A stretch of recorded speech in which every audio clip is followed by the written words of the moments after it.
तो ये है अनदर अपडेट। अभी इसको खाना दे रहा है मीट चिकन।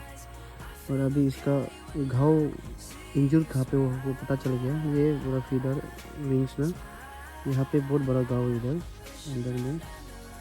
तो लगता है इसको कोई एयर गन से मारा है ना शायद। ये तो कहीं पे वो पेड़ का ऊपर में जब बैठा हुआ था होगा, तो इसको देखने के बाद कोई इंसान से इसको एयर गन से मार दिया।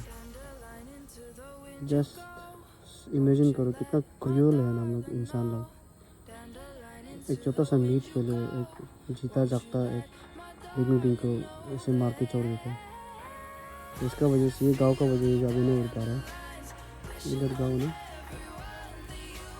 तो अंदर है। ये पीछे नजर से देख रहा है।